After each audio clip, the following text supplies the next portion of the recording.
Phase 1 will be allowing for funerals with a maximum limit of 10 people in attendance. As you know, all in-person church services have been on hold since March. That has forced many people to worship at home or worship alone, like this man spotted by a police officer outside St. Mary's Church in Cranston, kneeling in prayer on the front steps. And today we're learning of a call to expand some of the limits for worshipers and for mourners in Rhode Island. Kate Walsh joining us with a story that's new this morning.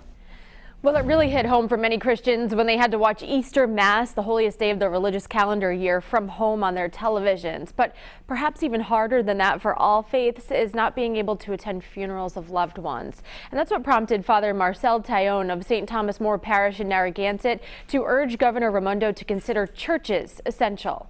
Once someone is deceased, what's essential changes immediately.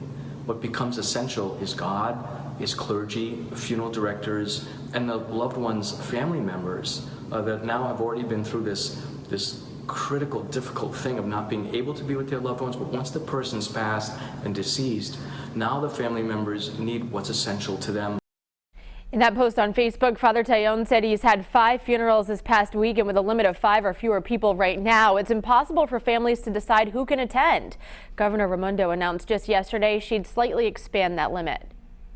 We're also going to be allowing in Phase 1 funerals to have a maximum of 10 people, as long as the 10 people are appropriately socially distanced.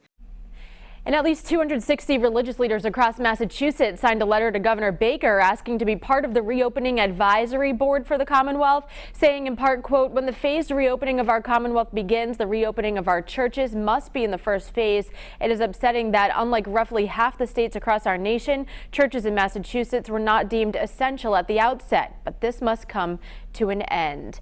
And Governor Raimondo also announced houses of worship can reopen with 5 or fewer people inside at a time, so she's encouraging more live streaming of services for at least Phase 1.